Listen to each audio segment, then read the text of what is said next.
welcome back. Today is Tuesday, January 13th. I have your 5 best bets for you in the NBA today. As always, if you're new to the channel, welcome to the page. We have an interesting Tuesday slate of games. Not an interesting, we have a pretty great Tuesday slate of games. I don't know why I said interesting, but we have 2 primetime games here today. The late night primetime game, there's not really a good late night primetime game if I'm being honest. We're going to do reverse order here. I normally start with the earliest game back. We're reverse ordering it. The late night game at 10 o'clock on NBC, Portland versus Golden State. No Denny Abdiva in this one. I think Drew Holiday will be playing, but he is on a minutes restriction. The player that I wanted to take in this game was Cam Love or Love on the bench. Man, the former Arizona. Man, am I butchering his name? Man, now I got to look this up. Man, Cam Love, Portland, PG Love. Caleb Love. Bam, that's his name. Caleb Love. I don't know why I was spacing on that. I was close with Cam. Caleb, come on, you got to give me a little credit there. But I would like to take Caleb Love in this one. He's playing Stephen Curry. He loves to take the deep ball there. The shooting matchup, Stephen Curry has dominated Portland in all 3 games against Portland this season. I think he's gotten like 30-plus points in each game. So if you want to go for a little superstar boost, maybe he hits the 50-point FanDuel boost that they're doing. But the other late-night game, Atlanta versus the Lakers, I think Luka Doncic was downgraded to doubtful in this one. And LeBron James, he doesn't play back-to-back. So Atlanta, take Atlanta minus 3.5 right now. It's going to be the Jake Riviera versus the Jalen Johnson game. Watch CJ McCollum have a great game in that one. When we get Denver versus and then we get to the nice games from 6:30 to 7. All these games, I would say, pretty great close spreads overall. Denver versus the Pelicans, 234 over under. Denver 2.5 point favorite here. Jamal Murray should just go absolutely bonkers in this one. But watch Pelicans keep this one close. On that one, Minnesota versus Milwaukee. No Anthony Edwards in this one, so it's the Julius Randle versus the Giannis Antetokounmpo matchup. Watch Kevin Porter Jr. have a nice assist game in that one. And watch Naz Reid just continue to bang a bunch of threes like he has been these last few games. We get Chicago versus Houston, the biggest spread on the day at minus 12 for Houston, 224 over under. Houston is just going to dominate. The Bulls, they got a problem, and that's going to be Houston in this one. San Antonio versus Golden State. This is chef's kiss. This should be an amazing game. They should just get rid of the Wembanyama minutes restriction just for this matchup. Oklahoma City, they want their lick back. I believe SGA will be playing in this one. I think Isaiah Hartenstein is the only player that's currently ruled out in this one, as early in the morning it is. But Spurs, they have dominated this matchup all season long, and it should be a classic going on. And then we get Phoenix versus Miami as the first game on the slate at 6:30, 230 over under. This game should be fun. It's a great league pass game. 2 of these teams are pretty fun. It's the all defensive team versus the we're going to score as many points as we can at Miami Heat team. Fun NBA slate. I got 5 brand new plays here. And before we jump into today's plays, we got to recap yesterday's action. And yesterday in the NBA, ended up going 2-1 in best bets overall. Could have been 3-0. Andrew Nembhard, he tried. He had so many assists. He had 0 points in the first half. Then he started to build it back up in the third quarter. And then the fourth quarter, I was watching it because I was doing the little split screen. Because, come on, that Steelers Houston game was just defense. And that one late in the game got pretty close. I think it was like 90, 80, 88 or 91. It was like 94, 94 going into the late fourth quarter. Andrew Nembhard passed it like 3 times to the corner, and the corner guy just missed every single time. They had him at 10 assists. They took away an assist as the game, so it's not even like it would have been just 2 away at that point. He drove in the lane, had 3 people all over him, no foul. He took his little patented little step back, little mid-range shot that he loves to do, and he clanked that. He took a 3 to cash the over. He clanked that. He took so many shots late in the game, and then Pascal Siakam just gamed him on that. Joel Embiid, I was getting nervous with that one, but he finished with 27. And Sam Merrill, our little wagon that could these last few days, he was pretty great. I think he finished the game with 14. Made us wait a little bit. I think he had a 0.4 first quarter, but he had a nice third quarter overall. But today is a brand new day. I'm feeling good and feeling great. Let's just jump into it. For my first play of the day, going to be in this Phoenix-Miami Heat game, 230 over under. Miami, 1.5 point favorite here. I wanted to take Bam Adebayo over assist in this one, but as I was recording, they just jumped his assist line so high. It was like 2.5. I saw it minus 118. I was a little typing away, type. And then I went to go bet it, and it was like minus 140, and it's not listed on FanDuel. So I'm pivoting to another Miami Heat player here because recently the Phoenix Suns, they struggle versus the shooting guard position. Norman Powell might be out, and Tyler Herro has been great at home all season. So it can be Tyler Herro. And it's Tuesday. Tyler Herro Tuesday, so it can be Tyler Herro to go over 19.5 points, come minus 110 on FanDuel. Phoenix, they allowed the 10th most points and the 8th most threes to the shooting guard position these last 7 games. Phoenix, these last 30 games, allowed the 10th most threes to the shooting guard position. And Phoenix, these last 15 games, allowed the 9th most threes to the shooting guard position. So recently, they've been getting worse and worse defending the shooting guard position. Again, from 15 games ago, 9th to these last 10 games, now the 10th most points and the 8th most threes to the shooting guard position. And Tyler Herro, he's only played 9 games this season, but he's gone over 7 for his last 9, averaging 21.8 points per game with the last 5 games, him scoring 20, 17, return 21, and then 19 in the most recent matchup here overall. And he's only got this over 1 for his last 3 versus the Suns, averaging 20.6 points per game, having 17, 8, 28, and 17 in the most recent matchup. But those were all last year. That was with Jimmy Butler on this team. This is this new pace and space Miami Heat team. 100% hit rate at home this season, averaging 24.8 points per game, having 22 plus points in each home game this season.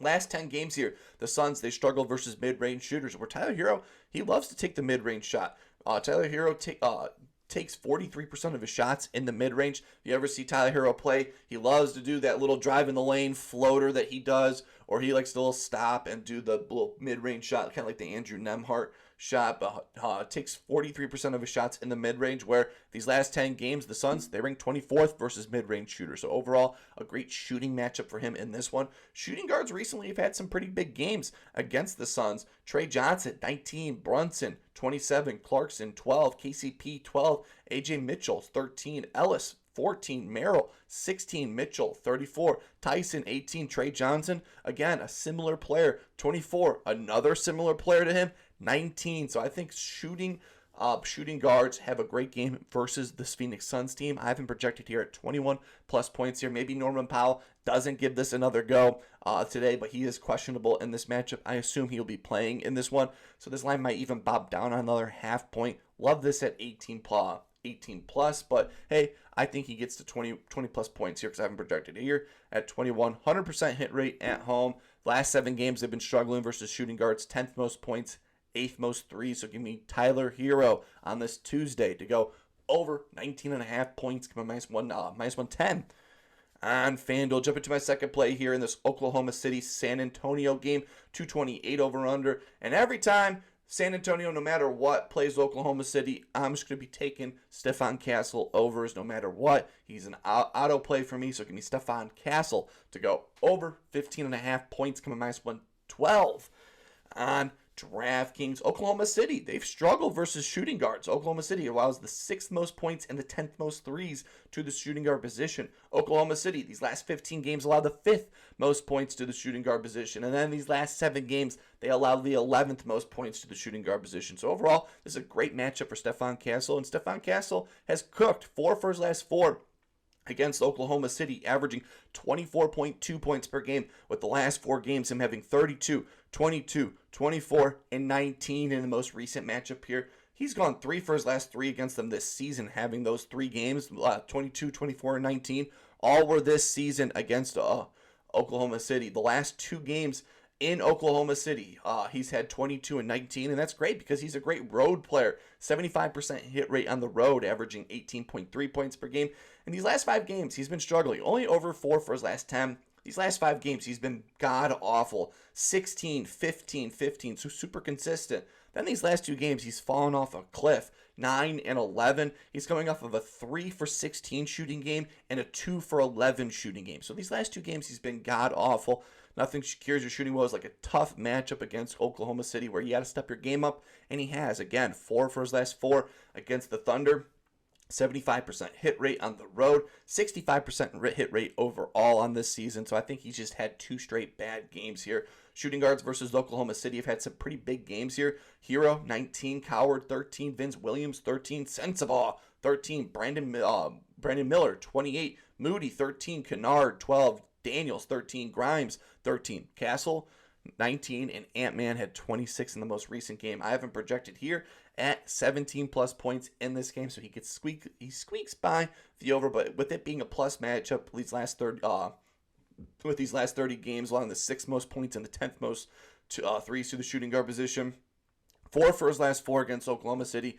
He's going to make it 5 for his last 5. So give me Stephon Castle to go over 15.5 points, coming minus 112 on DraftKings. Jump to my third play here in this Denver-New Orleans Pelicans game. 234 over under. This game should just be points. I think Denver is going to make this game close. I think Pelicans will keep this game close. They're pretty good at home. No Jokic. The spread's 2.5 points here.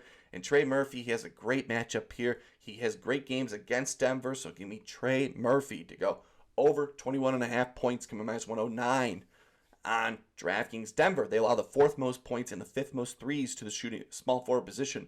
These last 15 games, they allow the 5th most points to the small forward position. These last 7 games allow the 7th most points to the small forward position. And in prior games, he's had some massive games against Denver. 3 for his last 5. For the last 5 games, him having 21, 41, 25, 7, and 23 in the most recent matchup this season. Last 5 games, he's had some high of highs. 15, 27, 42, 35, and then 21 in the most recent matchup here overall. These last 20 games, Denver's allowing the 21st most straightaway threes, where Trey Murphy takes 40% of his shots from. Denver is 29th versus cutting scores, where Trey Murphy gets 11% of his points from. And then the best one, Denver is 27th versus spot-up shooters. And Trey Murphy, he's one of the best spot-up shooters in the league, where he gets 24% of his points from in the spot zone. 27th versus spot-up shooters, 29th versus cutting scores. 2 actions that Trey Murphy is pretty great at. He's only gotten a 45% hit rate at home this season, averaging 22.4 points per game. Small forwards versus Denver have had some massive games shooting-wise. AJ Green, 14. Brown, 33. Michael Porter Jr., a similar player, 27. Hunter, 16. Brandon Ingram, 30. Jaquez, 20. Wiggins, 20. Bane, 24. McDaniels, 21. Kind of a similar player, but Daniel's more of a defensive player, but still kind of lengthy player overall. Marshall, 15, KD, 31, and then KD again, 25 in the most recent game. I have him projected here at 24 plus points here. It's going to be the Trey Murphy show. He's 3 for his last 5. He's going to have a great shooting game in this one, so give me Trey Murphy to go over 21.5 points, coming minus 109 on DraftKings. Jump into my 4th play here in this Minnesota-Milwaukee game, 228 over under. Milwaukee 3.5 point favorite here. No Rudy Gobert, no Anthony Edwards. I think this is an all systems go for Julius Randle. He's great without Anthony Edwards in the lineup, so give me Julius Randle to go over 22.5 points, coming minus 120 on DraftKings. Milwaukee, they allow the 4th most threes to the power forward position. The Bucks, they allow the 9th most threes to the small power forward position. And then the Bucks, these last 7 games, allowed the 6th most threes to the power forward position. And Julius Randle without Anthony Edwards is incredible. 5 for his last 7 this season, averaging 25.4 points per game overall. With Anthony Edwards out of the lineup, he only averages 15 field goal attempts per game. When Ant is out of the lineup, he averaged 18 field goal attempts per game. So that's 3 more shots, 3 more opportunities for him to splash a few more shots. When he takes 15 plus shots in a game, he gets the over 67% of the time. So we love that. With Anthony Edwards ruled out, 3 more shots here. We love that overall, averaging 25 points per game. With the last 3 games without, my bad. He's only gotten over 3 for his last 5 against the Bucks, averaging 22.4 points per game. Last 5 games against the Bucks, he's had 41, 26, 24, 9, and 12 in the most recent game. But without Anthony Edwards in the lineup against the Bucks, last 3, he's had 41, 26, and 24 in those 3 games. Milwaukee, they struggle. They foul a lot. Milwaukee's 26 in free throw attempts allowed. And Julius Randle, he loves to get fouled. He loves to get to the free throw line. He gets 20% of his points from the free throw line. So hopefully today we get a few free bunnies from the free throw line. Milwaukee is 22nd versus spot-up shooters, where Randle gets 20% of his points in the spot-up shooting motion. So we love that overall. I have him projected here at 25 plus points here. Power forwards versus Milwaukee have sneakily had some pretty good games. Nanaj, wow, I have no clue how to pronounce his name. Nanaj The power forward off the bench for Denver, 14 Watson, 19 LaRiviera, 13 Green, Draymond Green, 14 Bridges, 25 John Collins, 10 Triple J, 24 Barnes, 24 Walsh, 20 Isaiah Stewart, 20 Tobias Harris again, 20 Danny Wolf, 22 and Josh Hart had 19 against them. Bucks, they struggle versus the shooting. Power forwards, they allow the fourth most threes to the power forward position. 5 for his last 7 without Anthony Edwards in the lineup, averaging 25.4 points per game. It's going to be the Julius Randle show, so it's going to be Jay Randle to go over 22.5 points, come minus 120. On DraftKings, to jump into my fifth and final play of the day in this Bulls-Houston game. My biggest kryptonite is I'll always have a Chicago Bulls play, even though the spread is minus 12. And I think one man on the Rockets should have an incredible game. I think Sengun will have a great game. I think that Kevin Durant point number is a little too high, but I'm a little nervous to bet an under on Kevin Durant. That's just me being me. Kevin Durant has dominated the Bulls in prior games, but I think Ahmed Thompson has another great game ahead of him. I know Sengun is back, but I think this one, I think he's going to have a great game. At the Bulls, they struggle versus not slashing, but they struggle at protecting the rim, and Ahmed Thompson loves driving to the rim. So give me Ahmed Thompson to go over 18.5 points, coming minus 114 on DraftKings. Chicago, they allow the 28th most points at the net, and Ahmed Thompson gets 62% of his shots in that spot. So coming in this game, there's 2K hot zones, 62% of his shots in front of the rim. Bulls, they allow the 28th most points at the net. So overall, it's a great matchup for him. Chicago is 18th versus transition score, where Ahmed gets 20% of his points from. And Ahmed Thompson has been cooking. Only over 8 for his last 10 games, averaging 21.7 points per game. With the last 5 games, he's had 20, 17, 24, 24, and 31 in the most recent game, averaging 38 minutes played per game. That's incredible. He is out there all the time. He is the new Mikal Bridges. He is going to be out on that court no matter what. He's gone under 0 for his last 3 against the Bulls, but that doesn't tell the whole story against the last 3 games against the Bulls. He's had 6, 15, and 16 in his last 3 games here. The first game he played where he had 6, he played 13 minutes. The second game he played 25 minutes, had 15. And then the third game he played last season, he only played 22 minutes and scored 15 plus points. Now he's averaging 38 minutes. He's on that court. I think he can easily blow past this number against the Bulls. 54% hit rate at home, averaging 18.5 points per game, and an 80% hit rate at home without Terry Eason in the lineup, averaging 21 points per game. Bulls allow the 30th most points on the road, so they struggle on the road, and I think Ahmed Thompson's going to dominate this Bulls team down below. Point guards versus the Bulls have had some pretty good games. Ryan Nembhard just had 16. Bones Highland 12. Ryan Rollins 20. Trey Young back-to-back 20 and 35-point games. Creechy had back-to-back overs. Garland 35, Fears 20, and Anthony Black 22. I've projected here 23 plus points here. I know the Bulls are pretty good versus cutting players, but I think Ahmed Thompson is going to cut super hard. Sengun's going to be posted up in the corner, and he's going to do a little pocket pass to Ahmed Thompson all day. I don't think Vooch is going to be able to get to Ahmed Thompson in this matchup. 8 for his last 10. He's been great overall, so give me Ahmed Thompson to go over 18.5 points, coming minus 114 on DraftKings. And those are my 5 best bets for you in the NBA today. As always, let me know down below what's your best bet. Continue. Shout out to you, Joshua, in the comment section. You are an MVP, man. It's an auto play every time I see you in the comment section with the play. He is kryptonite. He not kryptonite. He is the opposite of kryptonite. He's the fucking best. He had the Najee Marshall over points, rebounds. Najee Marshall did it with just points in that game. He had a dominant game against the Nets. I appreciate you, Joshua, in the comments section. Let me know down below what's your best bet. I always love to tell you guys in the comments section. You guys can always come up with plays that I'm not seeing. 5 plays here today, all point overs here today. So let's see how this goes. We're going with Ahmed Thompson over 18.5. Randle over 22 without Ant. Trey Murphy in an overs game, 21.5. Stephon Castle, Mr. Consistent against OKC. And then Tyler Herro on this Tuesday to go over. Hopefully Norman Powell decides to not play in this one. Hopefully you guys are having a wonderful Tuesday. Keep on smiling. And it shows me 90% of viewers aren't subscribed. So if you're not subscribing, I'm going to pull my internet works. Subscribe to the channel. Come on. Might as well. Let's have some fun. I enjoy talking NBA action. Not the best. I'm not the worst gambler with all of this, but I just love to have fun, talk NBA action. I'm going to be taking these bets no matter what, so I just love telling you guys what I'm going to do. And I just love to hear what you guys down below are taking here today. I always like to hear what you guys are saying in the comment section. Hopefully you're having a wonderful Tuesday. Keep on smiling, and I will see you in the next one.